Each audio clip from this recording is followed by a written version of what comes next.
সামান্য এক দিনমজুর থেকে কিভাবে পুষ্পা সিন্ডিকেটের প্রধান হয় সেটা আমরা পুষ্পা দ্য রাইজে দেখেছি। তো এই বিশাল বড় সাম্রাজ্য কিভাবে আরো বড় করবে সেটাই পুষ্পার মূল লক্ষ্য। বলছিলাম পুষ্পা দ্য রোলের কথা। গল্পের শুরুতে দেখা যায় জাপানের এক পোর্টে কাজ চলছিল। হঠাৎই সেখানে কর্মরত লোকজনের থেকে একটা কন্টেনার পরে খুলে যায়। সেটার ভেতর থেকে বের হয় লাল চন্দন। ওরা কি করবে বুঝেই উঠতে পারছিল না। তারপর সেই জায়গায় লাল চন্দনের বড় ডিলারকে ডাকা হয়। অনেক সাঙ্গপাঙ্গ নিয়ে হাজির হয় ওই ডিলার। কাঠগুলো দেখতে থাকলে সেগুলোর মধ্যে কারো পা দেখতে পায়। ওরা তারপর সেই পায়ে দড়ি বেঁধে ক্রেন দিয়ে উল্টো করে ঝুলিয়ে দেয় লোকটাকে। প্রথমে তো চেনাই যাচ্ছিল না যে কে। তারপর এক ইন্ডিয়ানকে আনা হয় লোকটার সাথে কথা বলার জন্য। সে এসে লোকটার সাথে কথা বলার অনেক চেষ্টা করলেও কোনো লাভ হচ্ছিল না। পরেই হঠাৎ ওরা খেয়াল করে সেই কন্টেনারে লেখা পুষ্পা। যে লোকটাকে উল্টো করে ঝুলিয়ে রাখা হয়েছে সে আসলে পুষ্পারাজ। তারপরেই তাণ্ডব লীলা শুরু করে পুষ্পা সবাইকে মারতে শুরু করে। আসলে পুষ্পা এখানে এসেছিল তার পাওনা টাকা নিতে। জাপানে লাল চন্দন পাঠিয়েছিল পুষ্পা, কিন্তু সেটার টাকা পরিশোধ করা হয়নি। আর পুষ্পার রোল পাওনা টাকা যদি 1 টাকাও হয় সেটা নিয়েই ছাড়বে। সে এই ডিলারের বসের সাথে ডিল হয়েছিল পুষ্পা, তো ওদেরকে কুত্তা মারা মারতে থাকে। পুষ্পা এক পর্যায়ে ডিলারকে ধরে নিয়ে ক্রেনের মাথায় উঠে যায় পুষ্পা, আর তাকে ভয় দেখে ওর থেকে টাকা চায়। হঠাৎই সেখানে আরো সন্ত্রাসী এসে গোলাগুলি শুরু করে দেয়। পুষ্পা দৌড়াতে থাকে, একটা গুলি এসে লাগে ওর গায়ে। উপর থেকে পুষ্পা পানিতে পড়ে যায়।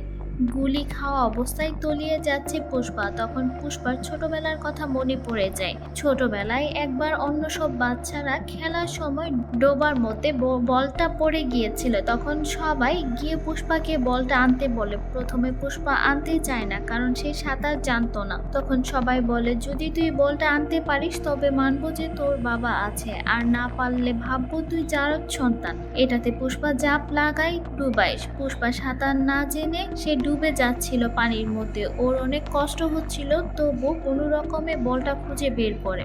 কিন্তু সাঁতার না জানায় পানির নিচে তলিয়ে যেতে থাকে পুষ্পা। সিনটা কাট হয়ে পুষ্পার বাড়িতে চলে আসে। একটা বাজে স্বপ্ন দেখে চমকে ঘুম থেকে উঠে যায় পুষ্পা। তখন শ্রীবাল্লি গিয়ে বলে কি হয়েছে তোমার, কোনো খারাপ স্বপ্ন দেখেছো নাকি? তখন পুষ্পা বলে আমার জীবনের সত্যগুলাই তো ভয়ঙ্কর স্বপ্নের চেয়েও ভয়ঙ্কর।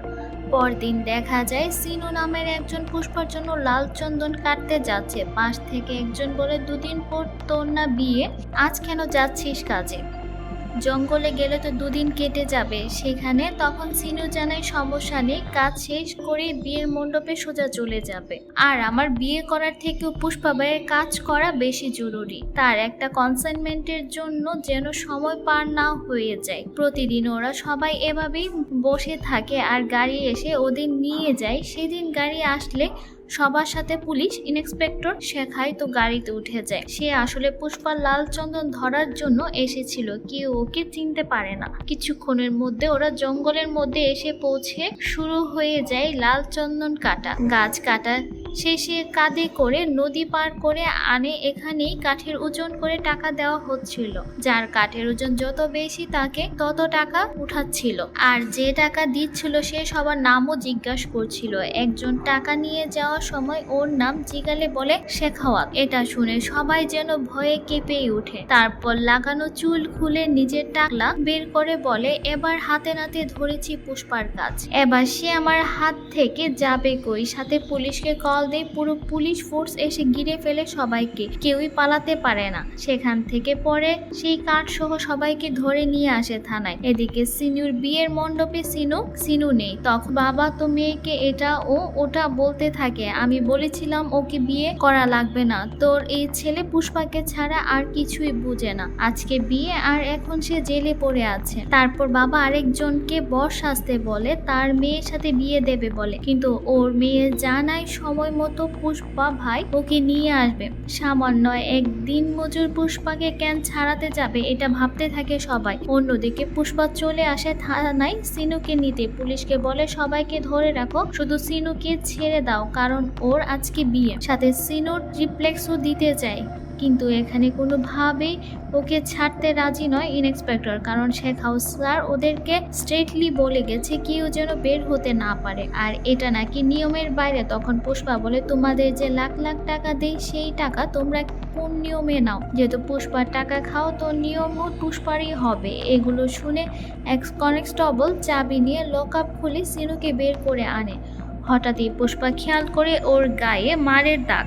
তখন গিয়ে বাকি সবার শরীরেও চেক করে দেখতে পাই সবাইকে বেদম মার দিয়েছে পুলিশ। তারপর ও ওদের মুখ থেকে পুষ্পার নাম বের করতে পারেনি। তখন পুলিশরা বলে শেখাওয়াত স্যারের কথাই মেরেছে। কিছুক্ষণ পর শেখাওয়াত থানায় এসে দেখতে পায় শুধু একজন কনস্টেবল ছাড়া কেউ পুলিশ স্টেশনে নেই, আর সে এত কষ্ট করে আসামি ধরেছিল তারাও কেউ নেই লকআপে। তখন কনস্টেবল জানায় পরের কাহিনী। সবার গায়ে মারের দাগ দেখে তো পুষ্পা অনেক ক্ষেপে যায় আর সবাইকে নিয়ে যেতে চায়। তখন পুলিশরা অনেক করে বলে, যদি আপনি এমনটা করেন তবে আমরা সবাই চাকরি হারাবো। এটা শুনে সবার চাকরির বয়স, ঘোষ আর পেনশন হিসাব করে একেবারে টাকা দিয়ে দেয়, আর সবাই রিজাইন দিয়ে চলে গেছে। প্রথম তো এই কনস্টেবলকে সৎ মনে করেছিল ওরা, কিন্তু পরে জানতে পারে জানাত সবার রিজাইন পেপার দেওয়ার জন্য আমি ছিলাম। আমিও টাকা নিয়েছি পুষ্পার কাছ থেকে। তো আপনারা থাকেন, আমি গেলাম, কাল থেকে আর আসবো না। এখন গোটা থানায় শুধু শেখাওয়াত আর তার অ্যাসিস্ট্যান্ট নাখুল্লাল আছে। এটাতে অনেক রেগে যায় শেখাওয়াত। এত কষ্ট করে জাল বুনেছিলাম পুষ্পাকে ধরে আনার, চিলের মতো সব নষ্ট হয়ে গেল। পরের দিন পুষ্পাদের এলাকায় রাজ্যের সিএম এসেছে। তার সাথে দেখা করতে যাওয়ার জন্য সকাল সকাল রেডি হয়ে বের হয়ে পড়ে। পুষ্পা যাওয়ার আগে শিবাবলি বলে, সিএম এর সাথে দেখা করতে যাচ্ছ ভালো কথা, কিন্তু প্লিজ ওনার সাথে একটা ছবি তুলে আনো, কিন্তু হল রুমে বড় করে টানিয়ে রাখবো, আর সবাইকে বলবো আমার স্বামী সিএম এর সাথে উঠা বসা। পুষ্পা ওকে কথা দেয় যে আচ্ছা ঠিক আছে নিয়ে আসবো। কিছুক্ষণের মধ্যে চলে আসে। সেখানে সিএম ছিল, ওর সাথে এমএলএম সিদ্ধাপ্পাও ছিল। আসলে সিদ্ধাপ্পা এখানে কোনো একটা মন্ত্রিত্ব চাইতে এসেছে, সাথে শেখাওয়াত ট্রান্সফারের ব্যাপারও কথা বলতে চায়। সে কিন্তু পুষ্পা সাফ চাপ জানিয়ে দেয় শেখাওয়াত এখানেই থাকবে, ওকে ট্রান্সফার করলে লোকে বলবে পুষ্পা ভয় পেয়ে এমনটা করেছে, তো এটার কোনো দরকার নেই। তারপর ওরা এসে পৌঁছায় সিএম এর সামনে। পুষ্পার সাথে পরিচয় করিয়ে দেয় সিএম এর। তখন পুষ্পা একটা ছবি উঠাতে যায় সিএম এর সাথে। তার বউ অনেক শখ করে বলে দিয়েছে ওকে, কিন্তু এটাতে কোনোভাবেই রাজি হয় না সিএম। জুতা যত দামি হোক না কেন, জুতার জায়গা পায়ের তলায়, জুতা হাতে লাগিয়ে ঘোরা যায় না। তেমনি পুষ্পা সিন্ডিকেট চালাই, তো আমি সিএম হয়ে ওর সাথে ছবি উঠাতে পারি না। যদি এই ছবি পাবলিক হয়ে যায় তবে আমার অনেক সমস্যায় পড়তে হবে। আর পুষ্পা তুমি বউর কথায় এটা করতে এসেছো? বউর কথা শুনলে কখনো বড় মানুষ হতে পারবে না। এগুলা শুনে কিছু না বলি বাইরে চলে আসে পুষ্পা। কিছুক্ষণের মধ্যে কথা শেষ করে সিদ্ধাপ্পাও এসে পৌঁছে সিএম এর কথা তুমি কিছু মনে করোনি। পুষ্পা বড় বড় লোকেরা কত কিছুই বলে, উনাদের কথায় কান দিতে নেই। তখন পুষ্পা জানাই আমাকে জুতার সাথে তুলনা করা হয়েছে, তাতে আমার কোনো রাগ নেই। তবে সিএম এর এত বড় সাহস যে সে আমার বউ নিয়ে কথা বলেছে, এটার মূল্য তোকে দিতেই হবে। তো এর জন্যই আমি ডিসাইড করেছি তোমাকে সিএম বানাবো। সিদ্ধাপ্পা এটা শুনে একদমই লেগে যায় সবাই। তখন সিদ্ধাপ্পা বলে, সিএম হওয়া তো মুখের কথা না, সিএম হতে কমপক্ষে 100 কোটি টাকা লাগবে। এত টাকা কই পাবো আমি? এটা শুনে পুষ্পা জানায় 50 কোটি টাকা দিব তোমাকে, কিন্তু পরবর্তী সিএম হবে তুমি। তারপর তোমার সাথে ছবি তুলে আমার বউকে বার্থডে গিফট করব আমি। প্রথমে না না করতে থাকলেও পরে রাজি হয় সিদ্ধাপ্পাও, আর হাই কমান্ডের সাথে কথা বলতে চায়। পরের দিন সিদ্ধাপ্পা প্রতাপ রেড্ডির সাথে দেখা করতে আসে। ইনি পার্টির হাই কমান্ডের একজন, কিন্তু প্রতাপ রেড্ডি সিদ্ধাপ্পার কথা শুনে বলে, সিএম এর গদি তোমার নাগালের বাইরে, আর আমি যতদূর জানি তোমার এত সাহস হবে না যে তুমি সিএম এর গদি চাবে। তো তোমার পিছে কে আছে? ঠিক তখনই প্রতাপের ফোন ওর ভাই সুব্বা রেড্ডির কল আসে। সে জানায় একজন 5 কোটি টাকা নিয়ে এসেছে, আপনার সাথে কথা বলতে চায়, কি যেন একটা ডিল করবে সে আপনার সাথে। আসলে পুষ্পা এসেছিল সুব্বার কাছে। তখন ফোন ধরে পুষ্পা বলে, এই 5 কোটি আপনার সাথে কথা বলানোর ফি, আর আপনার 25 কোটি সোফার মধ্যে। তখন কয়েকজন এসে টাকা ভর্তি একটা সোফা নিয়ে যায়। এটা দেখে প্রতাপ বলে, তোমরা কোন টেন্ডার চাই, কোপার নাকি কয়লা, সেটা বলবে সেটাই পাবে। কিন্তু ওকে অবাক করে দিয়ে পুষ্পা জানায়, আমার পুরো রাজ্য চাই, সিদ্ধাপ্পাকে সিএম বানিয়ে দেন, এটা পুষ্পার রিকোয়েস্ট। আর আপনি যদি না মানেন তবে এমন সোফা আমার কাছে আরো অনেক আছে, যতদূর কথা বলা দরকার আমি বলবো, কিন্তু সিএম হবে সিদ্ধাপ্পাই। এগুলো শুনে প্রতাপ আর না বলতে না পেরে তখন সিদ্ধাপ্পা ও সিএম বানাবে বলে জানিয়ে দেয়। টাকা ম্যানেজ করার জন্য পুষ্পা পরের দিন দুবাই চলে আসে, এখানে অমিত নামের এক শেখের সাথে দেখা করবে বলে।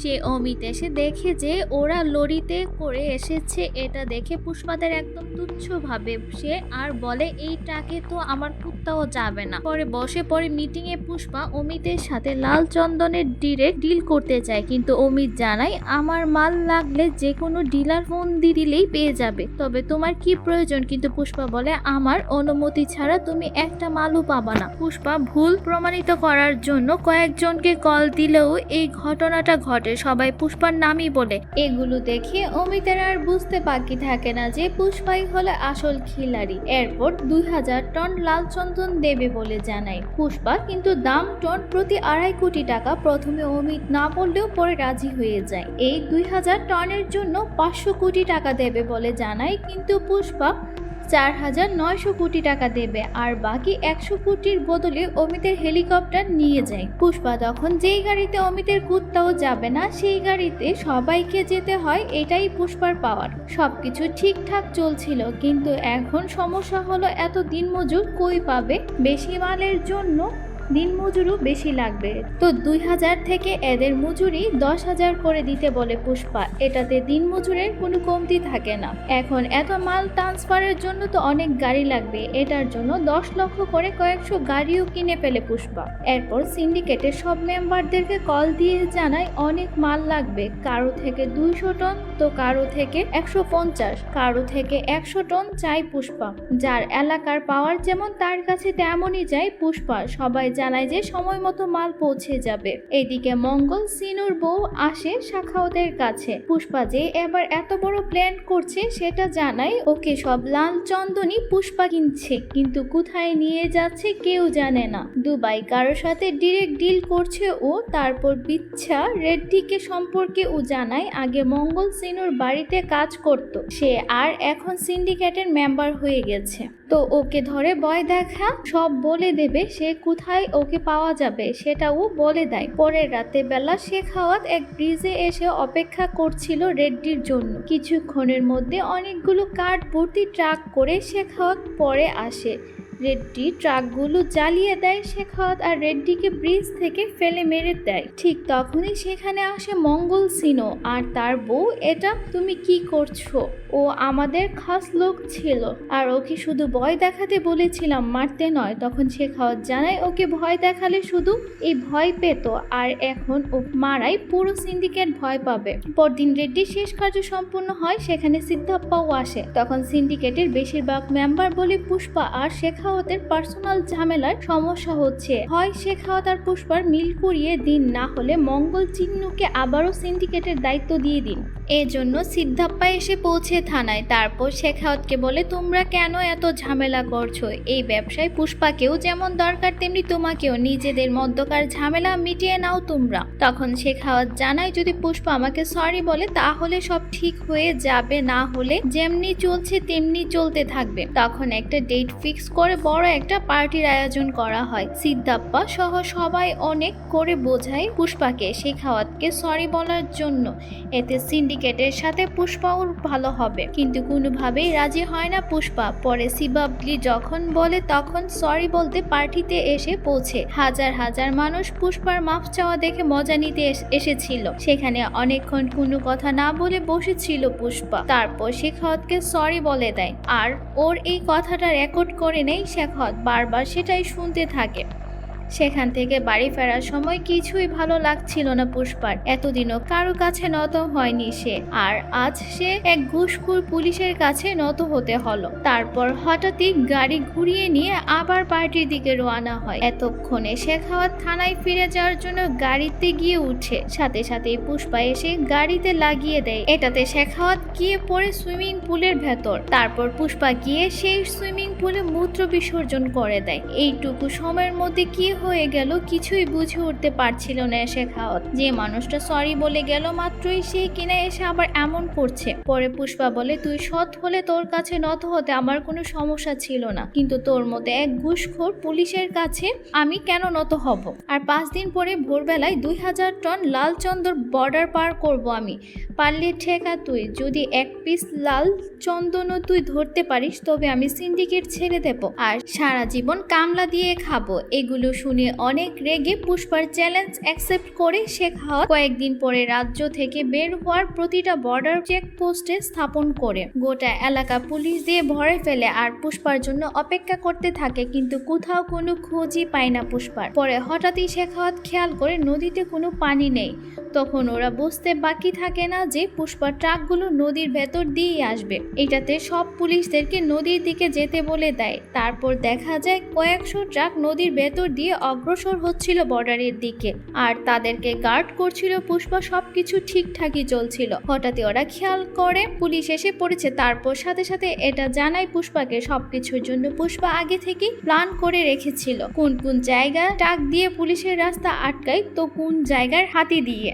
এভাবে প্রায় সব পুলিশকেই আটকে ফেলে পুষ্পা। আর শেখাওয়াত তার গাড়িতেও এক জায়গায় আটকে যায়। সে দৌড়েই যেতে থাকে। হঠাৎই অনেকগুলো গরুর গাড়ি দেখতে পায়, সেগুলোতেও গিয়ে আটকায় রাস্তা। ঠিক তখনই ওখানে লাল চন্দন ভর্তি ট্রাকগুলো চলে আসে। তখন পুষ্পা সব ড্রাইভারকে গাড়ি রেখেই পালাতে বলে। এই হাজার হাজার কোটি টাকার মাল রেখেই পালায় ওরা, আর লাল চন্দন শুদ্ধ সহ সব ট্রাক আটকে ফেলে শেখাওয়াত। পরের দিন অনেক নিউজ চ্যানেল আসে থানায়। তারপর শেখাওয়াত কিভাবে এত বড় পাচার আটকালো সেই কাহিনী সে বলতে থাকে। এদিকে মঙ্গল সিনু হঠাৎই খেয়াল করে এগুলো লাল চন্দন না, এগুলো সেন্টটা। তারপর শেখাওয়াতকে ডেকে বলে, ওর তো হোশ উড়ে যায়, লাল চন্দনের ভেতরে লাল আর সেন্টার শুধু উপরে লাল আর ভেতরে সাদা, কিন্তু তাহলেই 2000 টন লাল চন্দন গেল কই? ঠিক তখনই বাইরে অনেক গরুর আওয়াজ শুনতে পায় শেখাওয়াত। বাইরে যেতে দেখতে পাই পুষ্পা। তখন সে বুঝে যায় কিভাবে পার করেছে লাল চন্দন। ওই সকল গরুর গাড়ি বানাতে ব্যবহার করছিল লাল চন্দন, আর রং করে গরুর মাধ্যমে বর্ডার পার করছে। এরপর মঙ্গল সিনুকে সাথে করে নিয়ে সিএম এর সাথে দেখা করতে আসে পুষ্পা, যে সিদ্ধাপ্পাকে পরবর্তী সিএম বানাতে যাচ্ছে এটা সম্পর্কে জানায়। সিএম কে যদি এই 2000 টন লাল চন্দন পার করতে পারে তবে পরবর্তী সিএম সিদ্ধাপ্পা। তো পুষ্পাকে আটকাতে হবে যে কোনো মূল্যে। তখন পুলিশ ফোর্স নিয়ে অন্য রাজ্যে ঢোকার পারমিশন দেয় শেখাওয়াতকে। পরদিন পুরো পুলিশ ফোর্স নিয়ে শেখাওয়াত চলে আসে এক পোর্টে। শুরু করে দেয় খোঁজাখুঁজি, আর ট্রলার খোঁজেও এক টুকরো লাল চন্দনও পায় না কেউ। কিন্তু শেখাওয়াতের সোর্স অনুযায়ী এখানে আনা হয়েছিল লাল চন্দন, আর এখান থেকে শ্রীলঙ্কা পার করবে সেই লাল চন্দন। তো যেহেতু এখানে আনা হয়েছে তাহলে পাচ্ছে না কেন তারা? খুঁজে কি করবে কিছুই বুঝে উঠতে পারছিল না শেখাওয়াত। পরে পানির নিচে কি আছে এটা দেখার জন্য নদীটির ডুবু লাগায়। পানির নিচে গিয়ে শেখাওয়াত দেখতে পায় প্রতিটি ট্রলারের সাথে বাঁধা সেই গরুর গাড়িগুলো। সাথে সাথে ট্রলারগুলো চালু করে যেতে থাকে শ্রীলঙ্কার উদ্দেশ্যে। তড়িঘড়ি করে শেখাওয়াত পানি থেকে উঠে একটা স্পিড বোট নিয়ে তাড়া করতে থাকে ওদেরকে। কিছুক্ষণের মধ্যেই শ্রীলঙ্কার সীমানায় চলে আসে ট্রলারগুলো। শেখাওয়াত যেতে চাইলে নাহুল্লাল বলে, যেতে পারবে না স্যার, আমাদের পারমিশন নেই, এগুলো মাছ ধরার বোট। এগুলো মাছ ধরার বোট হয়, তাদের পারমিশন আছে। তারপরে ওর কথা না শুনেই শেখাওয়াত যেতে থাকে। ঠিক তখনই শ্রীলঙ্কার নেভি এসে সাবধান করে এদের। ট্রলারগুলোকে আর ফলো করা হয় না শেখাওয়াতের। পরে আইনুকুলার দিয়ে দেখতে পাই লাল চন্দন ওপারে চলে গেছে, আর সেখানে আগে থেকে হেলিকপ্টার নিয়ে এসে অপেক্ষা করছে পুষ্পা। কিছুদিন পর পারিবারিক এক পূজায় আসে পুষ্পা। পূজা চলাকালীন শ্রীবাবলির মাথা ঘুরে যায়। পরে বয়োজ্যেষ্ঠরা দেখে জানায় যে শ্রীবাবলি মা হতে চলেছে আর পুষ্পা বাবা। এই কথা শুনে তো পুষ্পার খুব খুশি হওয়ার কথা ছিল, কিন্তু সে একদমই খুশি হয়নি আর কালীর মতো সাজগোজ করে নাচতে শুরু করে দেয়। শ্রীবাবলি এসব দেখে বলে, স্বামী তোমার কি হয়েছে? কেন তুমি এমন ভাবে নাচছো আর এই বেশভূষা তুমি কেন ধারণ করছো? তখন পুষ্পা জানায়, কালিমার মতো সেজে তার থেকে আমি মেয়ে চাইছি, কারণ যদি ছেলে হয় তবে তো বংশের নামও দিতে পারবো না, আমি এমনই বাবা। অত্যন্ত যদি মেয়ে হয় তবে বিয়ের পর স্বামীর বংশের নাম হবে। এগুলো শুনে শ্রীবাবলি সান্ত্বনা দেয় পুষ্পাকে। এদিকে পুষ্পা সৎ ভাইয়ের মেয়ে ঘুরছিল মেলার ভেতর। হঠাৎই কয়েকটা ছেলে আসে, তারা সবাই মেয়েদের মতো সেজেছিল আর বাকি সব মেয়েদেরকে জ্বালাচ্ছিল। ওরা পুষ্পার ভাতিজা ওদেরকে থামানোর চেষ্টা করলে ওর সাথে খারাপ ব্যবহার শুরু করে দেয়, এখানে ওখানে টাচ করতে থাকে। এটাতে অনেক ভয় পেয়ে যায় মেয়েটা। একজন যখন আঁচল খুলে উদাম করতে থাকে, ঠিক তখনই এন্টি নেই পুষ্পা আর সবাইকে কাপড় কাচার মতো কাচতে শুরু করে দেয় ওদেরকে। এমন ভাবে মারছিল যেন ওরা কিছুই না, সবাইকে ধরাশায়ী করে ফেলে পুষ্পা একাই। ঠিক তখনই সৎ ভাই চলে আসে আর বলতে থাকে, যত নাটক করো না কেন আমাদের বংশের নাম তুমি পাবে না। কোনোদিনও তো তুই যার সন্তান ছিলে, আছিস এবং থাকবি সারা জীবন। আমার মেয়েকে বাঁচিয়ে তুই আমাদের বংশের আসার স্বপ্ন দেখছিলি, তোর স্বপ্ন কোনোদিনও পূর্ণ হবে না। ঠিক তখনই শ্রীবাবলি অনেক রেগে গিয়ে পুষ্পার সৎ ভাইকে বলা শুরু করে, আপনার বংশ নিয়ে আপনিই থাকেন, আমাদের দরকার নেই ওই নামের। আর আপনার মেয়ে না হয় যদি অন্য কোনো মেয়ের সাথেও এমনটা ঘটতো তাহলে পুষ্পা একই কাজ করত। আর পুষ্পার পরিচয়ের জন্য ওর কোনো বংশের প্রয়োজন নেই, পুষ্পা নিজেই একটা ব্রেন। পরে ছেলেগুলোর অর্ধেক মাথা নেড়ু করে জুতার মালা পরিয়ে গাদার পিঠে চড়িয়ে বের করা হয় মন্দির থেকে। এদিকে দুবাইয়ে লাল চন্দনের ডিল হাওয়া টাকা হাতে এসে যায় পুষ্পার। সেই টাকা দিয়ে রাজ্যের সব এমএলএ কে কিনে নেয় সে আর সিদ্ধাপ্পাকে বানিয়ে ফেলে সিএম। শপথ শেষ করে সিদ্ধাপ্পা পুষ্পার বাড়িতে এসে পৌঁছে পুষ্পার জন্য সে আজ এই পজিশনে। আর তাকে কথাও দিয়েছিল যে শপথ নেওয়ার পরে প্রথম পা আমি তোমার বাড়িতে রাখবো। আসলে আজ শ্রীবাবলির জন্মদিন, তো জন্মদিনে উপহার হিসাবে সিএম কে বাড়িতে টেনেছেন পুষ্পা।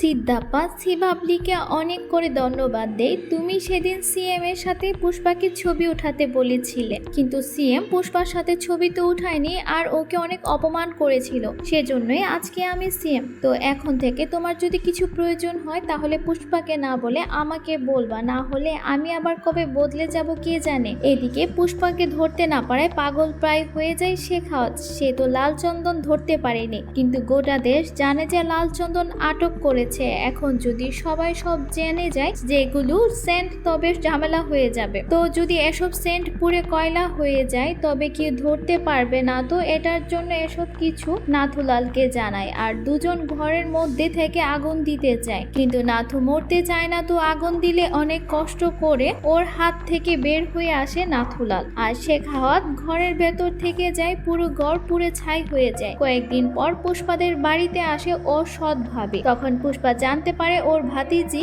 কাবেরীকে কেউ কিডন্যাপ করে নিয়ে গেছে আর কল দিয়ে 2 কোটি টাকা মুক্তিপণ চেয়েছে। কি করবে কিছু বুঝে উঠতে পারছিল না ওরা, এজন্য পুষ্পার কাছে এসেছে সাহায্যের জন্য। আসলে কাবেরীকে ধরে নিয়ে গেছিল সেদিন মন্দিরে অর্ধেক মাথা নেড়ু করা ছেলেগুলো।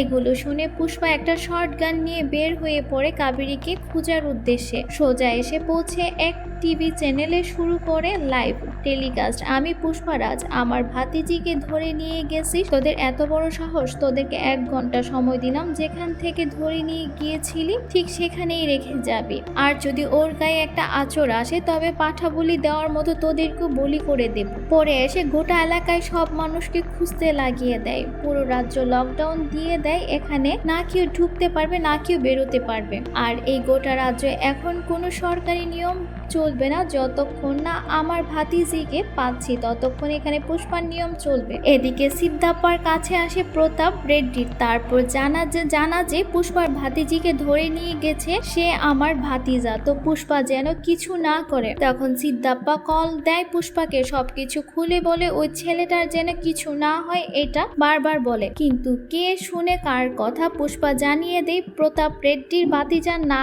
কার কে সেটা আমি দেখবো না, যদি কাবেরীর কিছু হয় তবে কচু কাটা করে ফেলবো। কিছুক্ষণ পরেই কল আসে ওই ছেলেটা আর পুষ্পাকে একটা ঠিকানা দেয়, 10 কোটি টাকা নিয়ে একা একা আসতে বলে। সাথে সাথে একটা শর্ট গান নিয়ে হেলিকপ্টার করে রওনা দেয় পুষ্পা। কিছুক্ষণের মধ্যে এসে পৌঁছে সেখানে হেলিকপ্টার থেকে টাকার বৃষ্টি ঝরায়। তারপর আসে ওদের সামনে পুষ্পা, কিছু করতে যাবে তার আগেই কাবেরীকে মারার থ্রেট দিয়ে পুষ্পাকে বেঁধে ফেলে, ওর হাত পা সবকিছু বেঁধে ফেলে আর মারা শুরু করে দেয়।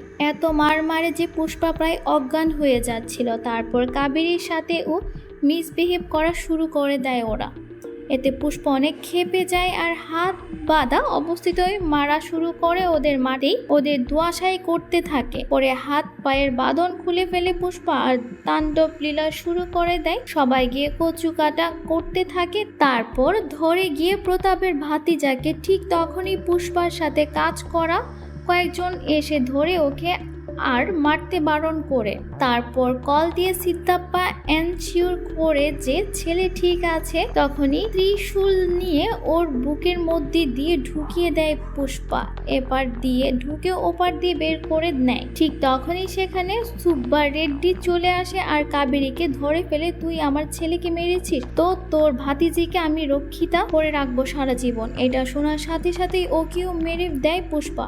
পরের দিন ভাই আর ভাতিজার শেষ কার্য সম্পূর্ণ করে প্রতাপ রেড্ডির পুষ্পার উপর তার অনেক রাগ আর এর বদলা প্রতাপ নিবে। এদিকে পুষ্পার বাড়িতে এসে পৌঁছে ওর সৎ ভাই পুষ্পাদেরকে কাবেরীর বিয়ের প্রথম নিমন্ত্রণ দিতে এসেছে, কিন্তু পুষ্পা ওর সামনে আসে না। পরে শিবাবলি পুষ্পাকে দেখায় যে ওদের নামের সাথে বংশের নামও লিখেছে। এটাতে অনেক ইমোশনাল হয়ে কান্না শুরু করে পুষ্পা। পরদিনই কাবেরীর বিয়েতে এসে পৌঁছে পুষ্পা, ভাই তো ওকে দেখে গিয়ে জড়িয়ে ধরে। পরে খুব সুন্দর বিয়ে হতে থাকে। এদিকে প্রতাপের সাথে দেখা করতে আসে মঙ্গল সিং আর তার বউ। এরা পুষ্পাকে মারার প্ল্যান করতে থাকে। এরা সবাই কারোর জন্য অপেক্ষা করছিল। এদিকে দূরে এক পাহাড় থেকে সুইচ টিপে বোমা ফাটায় কাবেরীর বিয়েতে। বোমাটা পুষ্পার কাছেই ফাটে আর এর মাধ্যমেই শেষ হয়ে যায় সিনেমাটি। পাহাড়ে থাকা সেই লোকটা বা কে, আর পুষ্পার সাথে তার কিসের দুশ্মনী? পুষ্পা কি এই ব্লাস্ট থেকে বাঁচতে পেরেছে? এসব কিছু জানতে হলে আমাদেরকে পুষ্পা 3 জন্য অপেক্ষা করতে হবে। তো বন্ধুরা, কেমন লাগলো আজকের এই এক্সপ্লেনেশনটি জানাতে কমেন্ট করুন। আর যদি এখনো চ্যানেলটি সাবস্ক্রাইব না করে থাকুন তাহলে তাড়াতাড়ি সাবস্ক্রাইব করে নিন। দেখা হচ্ছে নতুন কোনো ভিডিওতে। ভালো থাকবেন সবাই।